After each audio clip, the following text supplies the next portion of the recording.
नमस्कार दोस्तों। आज हम एक ऐसे किस्से के बारे में बात करने जा रहे हैं जो सुनने में ही आपकी रूह को कंपा देगा। क्या आपने कभी सोचा है कि हमारे दिमाग की गहराइयों में छिपे डर और भय की कल्पनाएं कितनी भयानक हो सकती हैं? इस कहानी में न केवल डर है बल्कि एक गहरा संदेश भी छिपा है।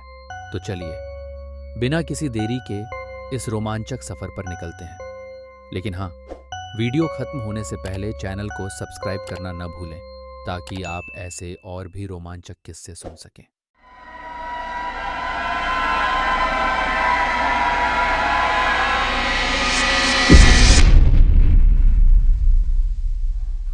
डॉक्टर माया शर्मा एक जानी मानी मनोवैज्ञानिक और लेखिका अपने मरीजों के भयानक अनुभवों और मानसिक बीमारियों पर आधारित कहानियों के लिए मशहूर थी। उनके मरीजों की जिंदगी से जुड़ी कहानियां इतनी डरावनी होती थी कि पाठक रात को अकेले सोने से डरते थे। माया ने अब तक 12 बेस्ट सेलर किताबें लिखी थी और 13वीं किताब उनके जीवन का सबसे बड़ा प्रोजेक्ट थी। लेकिन ये किताब उनके जीवन की सबसे बड़ी गलती साबित हुई। जैसे ही उन्होंने अपनी 13वीं किताब पूरी की, उनके साथ अजीबोगरीब डरावनी घटनाओं का सिलसिला शुरू हो गया। क्या उनकी कल्पना थी या कोई अदृश्य शक्ति उन पर हावी हो रही थी? रात के 2 बजे का समय था। माया अपनी स्टडी में बैठकर 13वीं किताब का अंतिम अध्याय लिख रही थी। हर शब्द जैसे उनके मन के अंदर एक गहरी चिंता पैदा कर रहा था।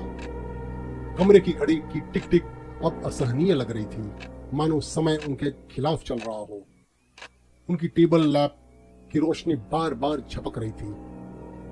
जैसे ही माया ने अंतिम पंक्ति लिखी, कंप्यूटर स्क्रीन पर अचानक से सभी शब्द मिटने लगे। उनकी उंगलियों ने ठंड महसूस की, जैसे किसी ने उसका हाथ पकड़ लिया हो। उन्होंने स्क्रीन की तरफ देखा। उस पर खून से एक शब्द लिखा हुआ था, अब तुम मेरी हो। माया ने घबराकर स्क्रीन को बंद कर दिया। उन्होंने कंप्यूटर दोबारा चालू किया, लेकिन स्क्रीन काली रह गई। तभी कमरे में एक खटखट की आवाज सुनाई दी। उन्होंने घबराकर पीछे मुड़कर देखा, लेकिन वहां कोई नहीं था। उनके दिल की धड़कन तेज हो गई। वो जैसे ही उठकर दरवाजे की ओर बढ़ी, अचानक से कमरे की सारी लाइटें बंद हो गईं और वे घुप अंधेरे में घिर गईं। उसी वक्त उनके कानों में किसी के कानाफूसी की आवाज सुनाई दी। माया, तुमने उसे लिखा, अब उसकी कीमत चुकाओगी। यह आवाज पास से आई, जैसे किसी ने उनके कान में फुसफुसाया हो। उन्होंने घबराकर चारों ओर देखा, लेकिन कोई नहीं था। माया अब पसीने से तरबतर हो चुकी थी। उन्होंने लाइट्स चालू करने के लिए स्विच दबाया, लेकिन लाइट चालू नहीं हुई। फिर अचानक ही उनके कंप्यूटर की स्क्रीन पर खून से लिखी एक पंक्ति उभरी, मैं तुम्हारे पास हूं। माया चौंक कर पीछे हट गई। कंप्यूटर अपने आप बंद हो गया। स्टडी के दरवाजे पर एक जोरदार थपथपाहट गूंजी, मानो कोई बाहर खड़ा हो। माया के हाथ ठंडे पड़ गए। वह घबराई हुई धीरे धीरे दरवाजे की तरफ बढ़ी। दरवाजे के करीब आते ही थपथपाहट रुक गई। जब उन्होंने दरवाजा खोला तो वहां कोई नहीं था, बस एक सर्द हवा का झोंका अंदर आया। उनके कंधों पर ठंडक का एहसास हुआ, जैसे कोई अदृश्य हाथ उन्हें छू रहा हो। अगले कुछ दिन माया के लिए असहनीय थे। हर रात उनके साथ कुछ न कुछ खौफनाक घटता था।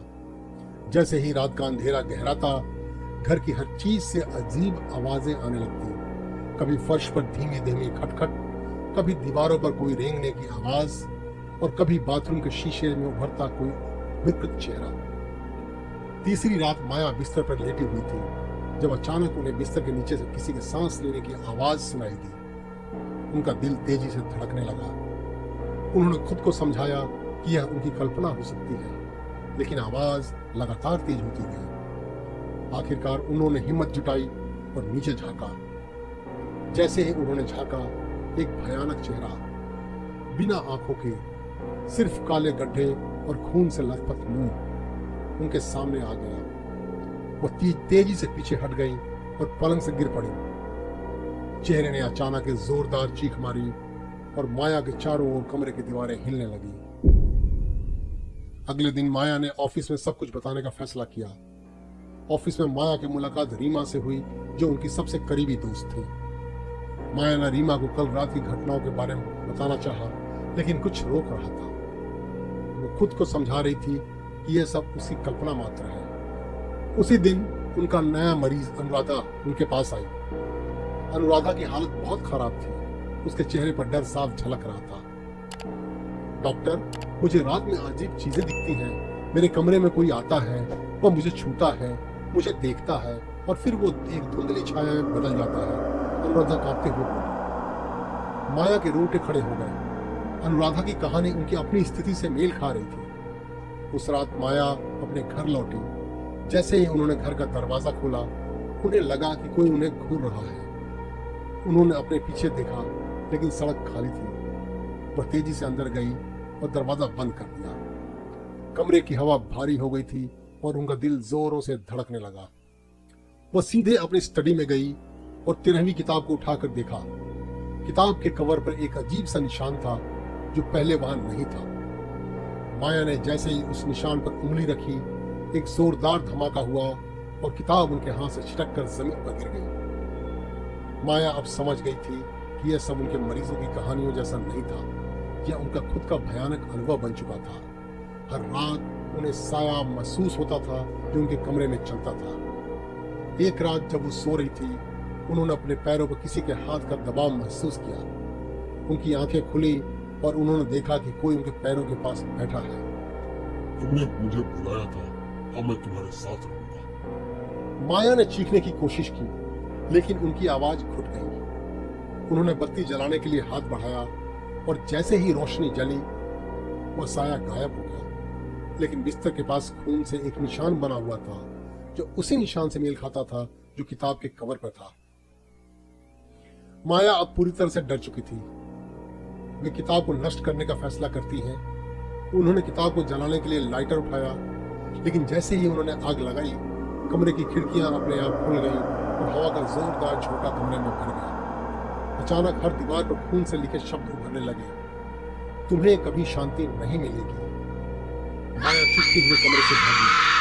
जब वो दरवाजे की ओर भाग रही थी, तो अचानक उनके सामने वही साया आ गया, जो अब तक उन्हें परेशान कर रहा था। तुमने मुझे अपने शब्दों में बांध दिया और मैं तुम्हारी दुनिया में आ चुका हूँ, साया ने भयानक आवाज में कहा।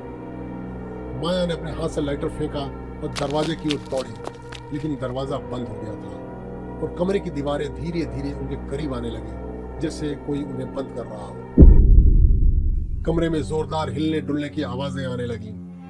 खिड़कियां जोर जोर से बजने लगी और हवा में तेज सर्दी महसूस होने लगी। तुम मुझसे नहीं बच सकती, उसने जोर से चिल्लाया और माया के आसपास अंधेरा घिरने लगा।